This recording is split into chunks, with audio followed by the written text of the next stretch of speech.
Bismillahirrahmanirrahim. Assalamu alaikum. Welcome to Newsroom. This is Omar, Khalid. But today is the last day of the month of September. That is the 30th, and it's a Friday as well.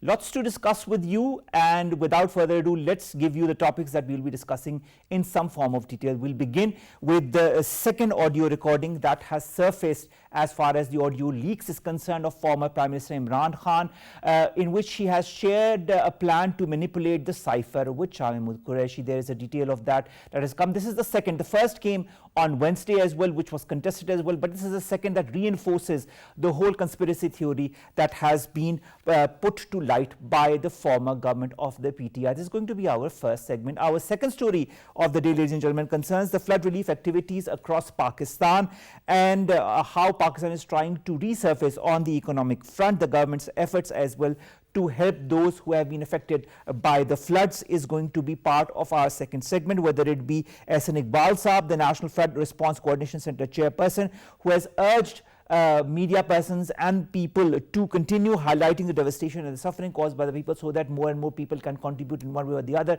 as far as that is concerned. Also, the United Nations is going to launch a fresh appeal as far as the additional 600 million is concerned to support Pakistan in this dire times, and of course is going to be launched on the 4th of next month. Then we are going to talk about Pakistan's war against terrorism and the army chief recent statement on it, in which he had said on Wednesday that the resurgence of terrorism will not be tolerated. This comes in the wake of a very recent incident that has just happened some time back, in which a terrorist from inside of Afghanistan has launched an attack on the Kuram district in Pakistan, in KP, in which Sepoy Jamshed Iqbal has been martyred. This and also one person killed, 20 injured in an explosion in the main market of Balochistan, Kohlu district. On Friday, we'll be discussing terrorism, its impact, and how Pakistan is trying to fight all such elements from within Pakistan and from across the border in Afghanistan.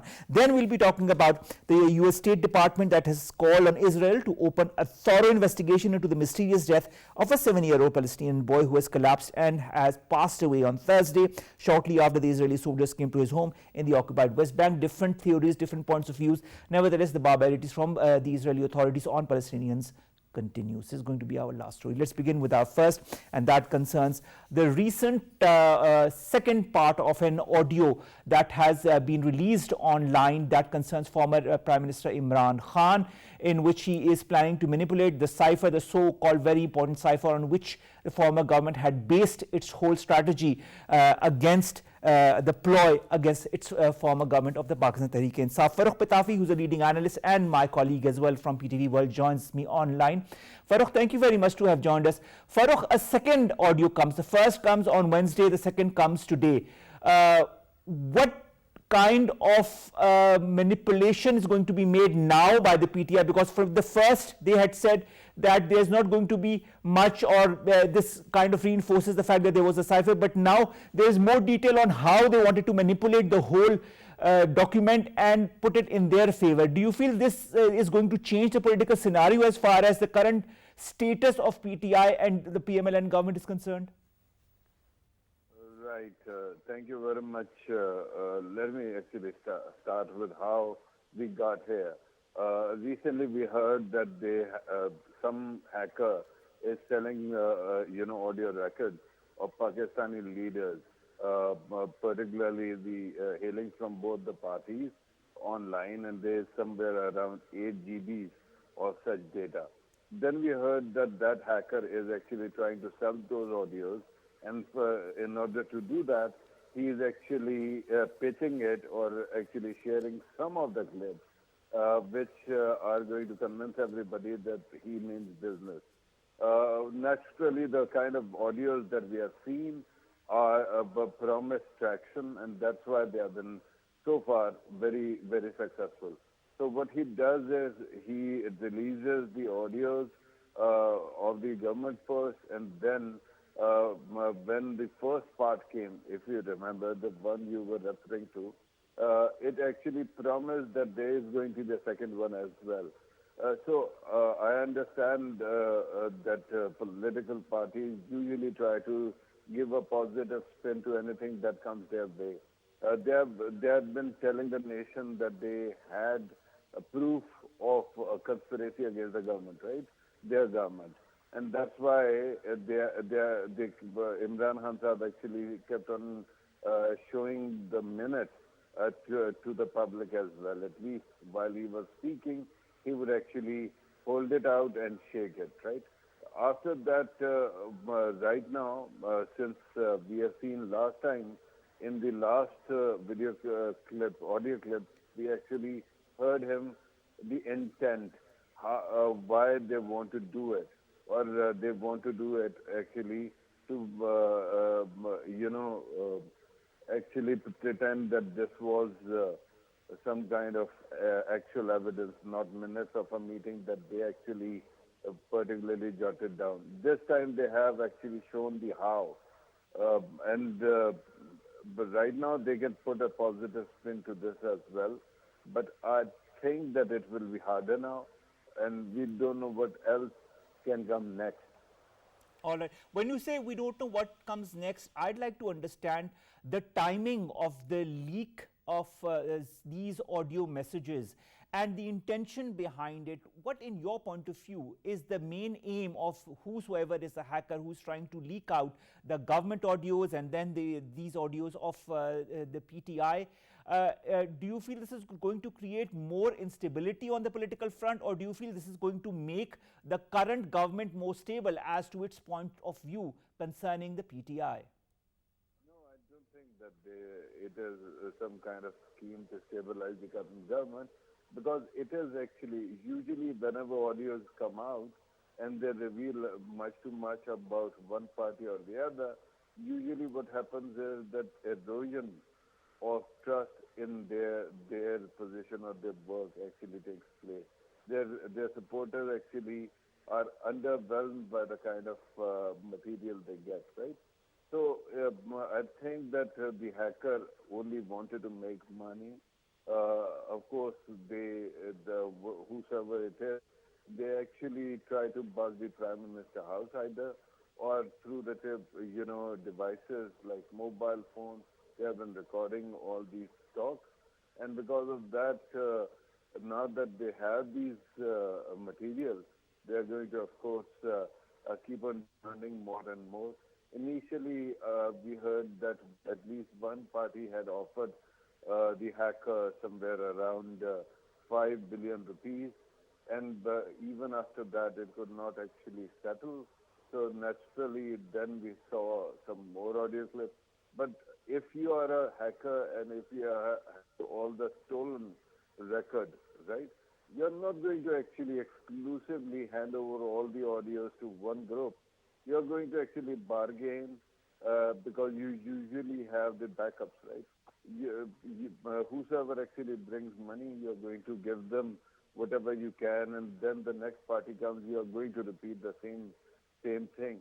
So at this moment, I think that the hacker is in a position to make a lot of money and make us feel insecure about our leadership's privacy. All right.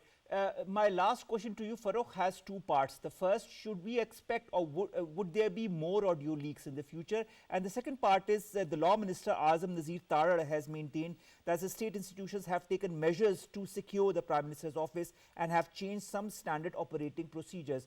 Do you feel that was also the need of the hour to make the security apparatus more stringent so that leaks like these do not come out? Omar, that was the need of the hour 20 years ago. Right now, I think the situation has moved much beyond those basic measures, right? First of all, this question is needs to be asked: why is it that people, whosoever actually came to meet the Prime Minister, particularly, for the kind of cabinet meetings we saw in the past, they carried their mobiles into the cabinet, office. That is a big question, right? Now you have forbidden that, but why was it happening in the past? That is a huge concern. Then, of course, IB actually carries out the exercises of debugging the office. But the kind of bugs now are available, you never know. Right now, of course, you'll have to actually go for as much, secrecy or enhancement as possible but whatever audios were leaked, and we don't know when they started being recorded. We don't know how many people were bugged. We don't know whether it was merely in the cabinet office or whether it was elsewhere as well. So at this moment, it will take a lot of time for the actual damage to be assessed. Exactly, and we don't even know the extent of the damage to different political parties, especially the PTI. In the wake of the second audio leak, we might have more audio leaks in the future as well. Let's see what the coming days or weeks have in store as far as these leaks are concerned. Nevertheless, this came as a huge surprise, the revelation as far as these audio leaks is concerned. Thank you very much, Farrukh Pitafi, to have joined us, to have talked to us in candid detail about the release of this second audio leak of former Prime Minister Imran Khan, in which he has purposely planned to manipulate the cipher with Shahid Qureshi, who is a former foreign minister as well. Let's come to our second segment, and that concerns the situation after the floods, the relief and rehabilitation process, the way the government is moving forward as far as helping the people. The different plans are in place. Also, the United Nations is going to launch another plan to garner money for Pakistan on the 4th of October. More that and much more after this report. The destruction and death in Pakistan has shown that climate-induced extreme weather events risk entrenching existing inequalities and putting millions at risk of homelessness, hunger, ill health and even premature death. National Security Committee, which met in Islamabad with Prime Minister Shehbaz Sharif in the chair, has reiterated commitment that relief and rehabilitation of the flood victims will remain the top priority as a national agenda. The committee lauded the role of security forces in saving lives of flood victims, shifting the affected persons to safer places and providing food and other items to flood affectees. Prime Minister Shehbaz Sharif has urged the world community to stand by Pakistan to overcome the challenge posed by climate-induced catastrophic flooding. Pakistan's permanent representative to the United Nations, Munir Akram, has said that Pakistan would appeal to UN for a $500 million grant to continue relief work in flood-hit areas of the country. Elucidating Pakistan's climate narrative, Foreign Minister Bilawal Bhutto underlined that Pakistan does not want charity but economic justice, as it produces only 0.8% carbon, but it's the most affected country due to global warming. Earlier, Amnesty International emphasized that wealthier states that have responsibility for climate change must remedy historic injustices and support low-emitting countries like Pakistan after deadly floods have shown the devastating impact of climate change. We discuss the efforts of relief and rehabilitation post the devastating floods, and also the different organizations and countries that are trying to help Pakistan directly and indirectly. We've been joined by Syed Shahid Kazmi. He's the country coordinator, Pakistan Humanitarian Forum. Shahid Saab, thank you very much to have joined us. Shahid Saab, all the efforts that are coming through the different countries, through the different organizations, through the United Nations, is that enough? Will we be able to survive the winters, and will the relief and rehabilitation through the money that is pouring in be enough, or do we need much more than this? Thank you, Omar. Can you hear me? Yes, I can hear you properly, Shahid Saab. Thank you, Omar. The heavy rains, floods, have increased a lot of demands, and now we are at a time now where we are looking towards the road to recovery.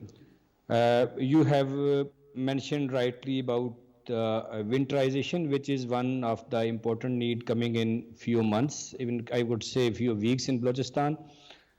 So keeping in view this new challenge for flood affected people, particularly people who have been displaced and who are living in camps or informal settlement, as well as people who may have moved back into damaged houses that are expected to be cold, increasing vulnerability to winter conditions in next some time. As far as the resources what you have mentioned are concerned, first of all, I would like to thanks to the international community that they are at least now putting more contributions.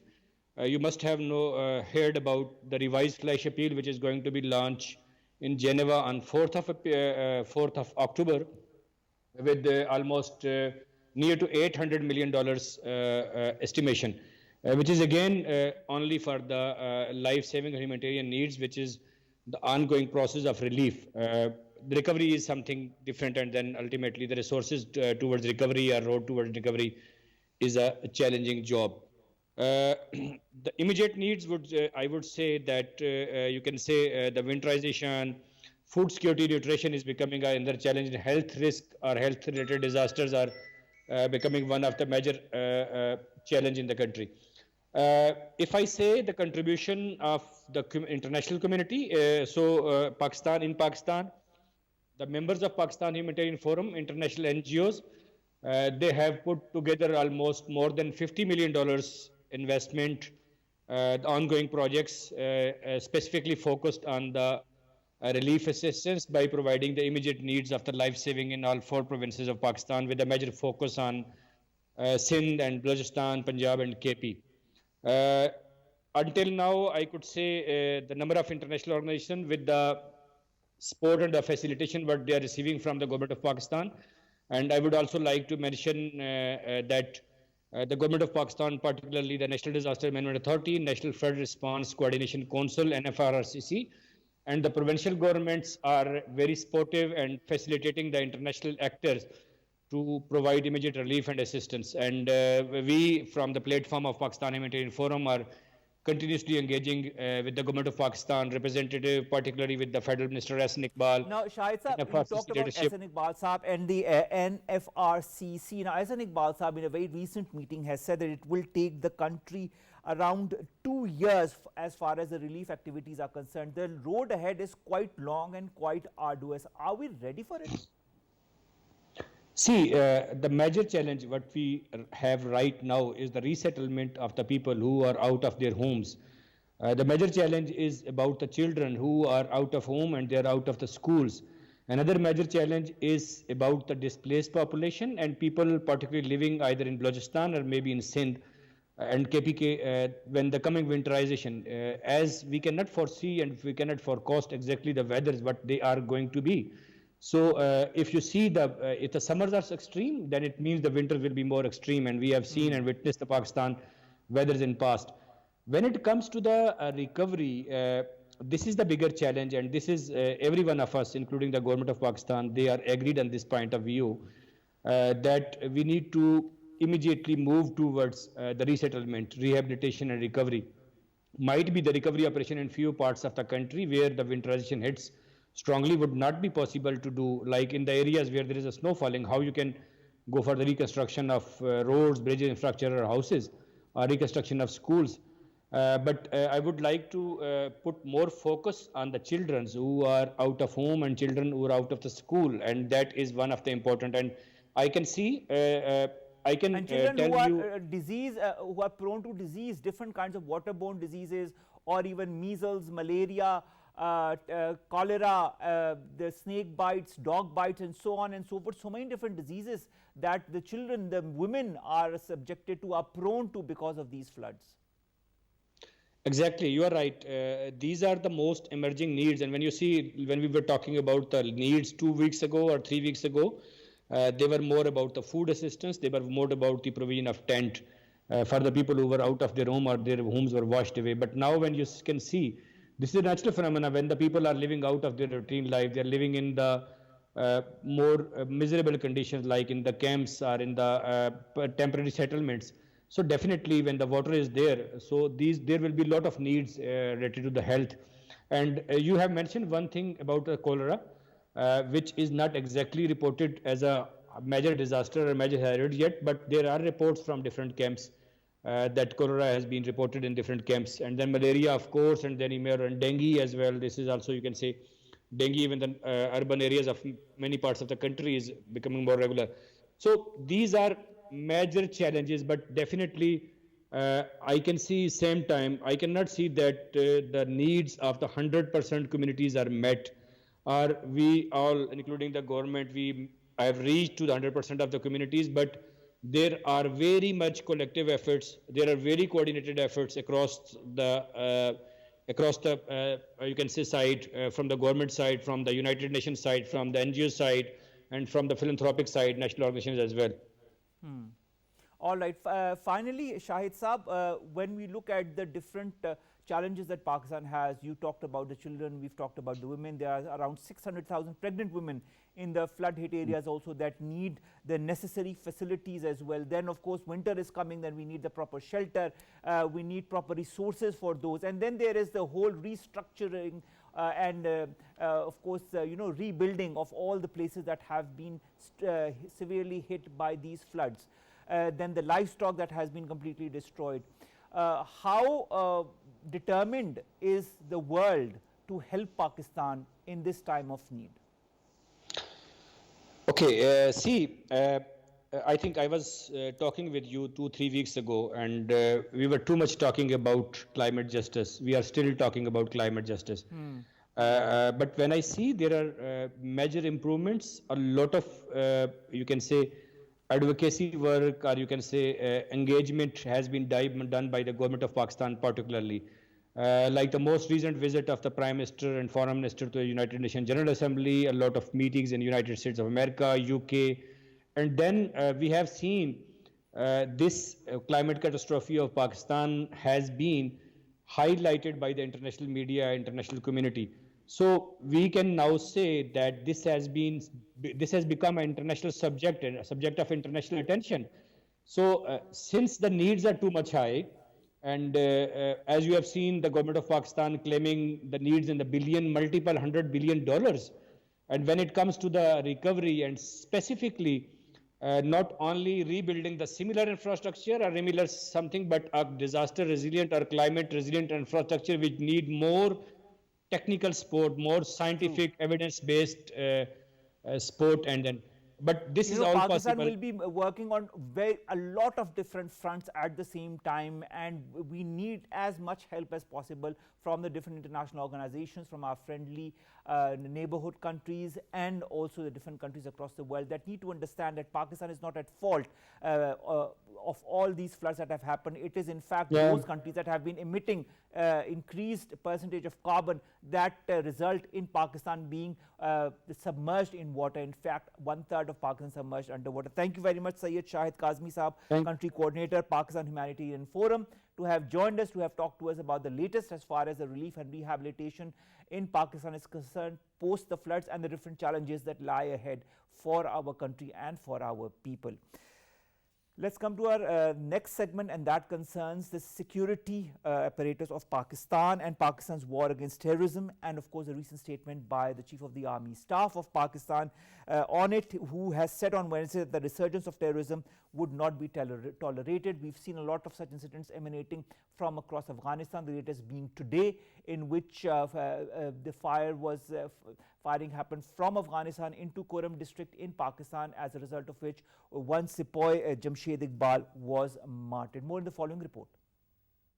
Pakistan has rendered unprecedented sacrifices in war against terrorism for restoration of peace in the region. Pakistan's permanent representative to the United Nations, Ambassador Munir Akram, told the UN Security Council that recent spikes in high-profile targeted killings and bombings, including an attack on the Russian embassy in Kabul, are a cause for special concern. Speaking in the 15-member council's debate on the situation in Afghanistan, the Pakistani envoy said that we expect the Taliban will prevent Afghanistan's territory from being utilized for terrorism against neighbors or any other country. While chairing 251st Corps Commanders Conference at the General Headquarters, Chief of Army Staff General Qamar Javed Bajwa said that resurgence of terrorism would not be tolerated, adding that the formations must leave no stone unturned to take action against terrorists in coordination with all law enforcing agencies. Earlier, during his keynote address at Shanghai Cooperation Organization's Council of Heads of State meeting in Samarkand, Prime Minister Shehbaz Sharif highlighted Pakistan's sacrifices in global counterterrorism efforts while urging to join hands and fight this menace of extremism, separatism and terrorism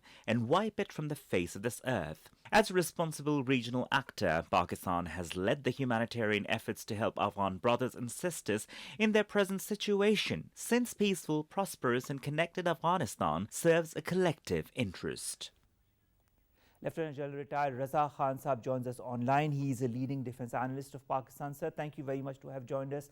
Sir, the number of incidents from across the border, especially from Afghanistan, continues. Even today, terrorists from inside Afghanistan opened fire in the Kuram district, as a result of which one Sepoy embraced martyrdom. Why this continuous spate of terrorist incidents from across the border into Pakistan? Okay, Bismillah Rahman Rahim. First of all, I think we must know that because of sustained counter-terrorism operations by all law enforcing agencies in the past, and by through the implementation of the National Action Plan, I think the capacity of terrorists uh, who have been attacking Pakistan, both externally funded and some domestic terrorists, has been severely degraded. Let's have no doubts about that. And also, it's very important to know that the public support that they enjoyed in the past has also been reduced. It is, I think, now very, very negligible. And what you are seeing now is actually, some of the remnants of the terrorists.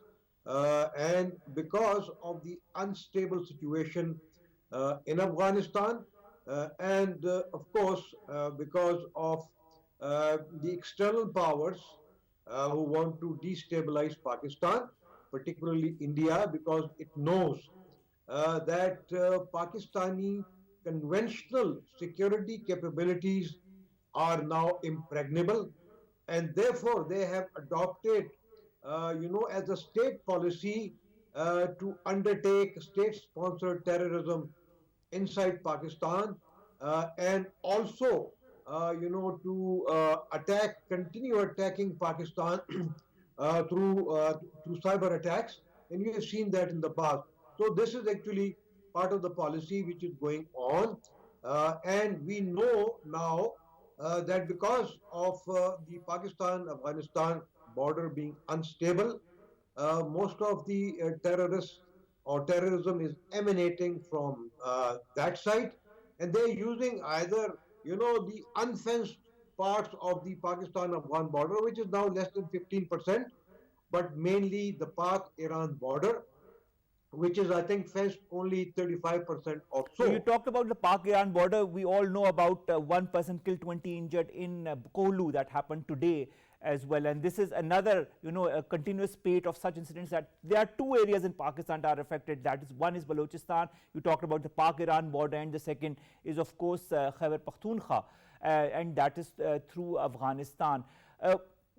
What kind of maneuvering or measures need to be now taken by Pakistan's security apparatus in order to thwart such elements completely once and for all? Or do you think it's going to take some time? Okay. So before I come to the response from Pakistan, I think I'd like to add that the threat includes now, unfortunately, Afghanistan as a safe haven, as a sanctuary for the TPP, the BLA, the BLF. Many missing persons, purportedly missing persons, who are either sitting in Afghanistan. I'm talking of the uncontrolled areas of Afghanistan, and being either trained by RAW or other terrorists. And obviously, there are two reasons. One is the capacity of the Taliban government, because you know that even today there was a suicide blast there, and many people lost their lives. But it also relates, to the will and the policies of the Taliban government, which doesn't seem to be there, particularly the will, to finish and completely root out these safe havens from the border areas of Pakistan, and hand over at least the all those TPP persons who are criminals, and there are cases lying in the Pakistani courts. Having said that, what can Pakistan do, or our response? The response must start with the implementation of the National Action Plan. The National Action Plan was reappraised by the previous government, and some of the old provisions were removed and new provisions were put in. But it is important, to note that law and order in particular now, after the 18th Amendment, is the domain of the provincial government, and the provincial governments have the money and the resources which are more than the federations to strengthen their own provincial counter-terrorism forces out of the police to actually enhance their intelligence capabilities. And that is actually part of the National Action Plan. The provinces need to do more, and the federation can only provide them guidance and So directions. the onus of And responsibility is on the provincial governments. This is what you're trying to on say. the provincial government, yes, of course, the federation is there. And if the situation cannot be controlled by the provinces, they can always ask for the assistance of the federation, whether it is intelligence sharing, I think that is already going on. Whether it is intelligence based operations, that is also going on. And as far as the terrorist activities in the border areas concerned, they are actually sporadic activities, and these are actually the people who are now unhappy in Afghanistan. They are the ones, who want to actually enter Pakistan through illegal routes. And once they do that, then obviously our own, the armed forces, they stop them. And these kinds of things happens. Of course, there are proper, terrorist attacks. As I said, there are efforts to spread chaos in Pakistan, particularly in the province of Balochistan, and that is to hurt the CPAC as much as they can.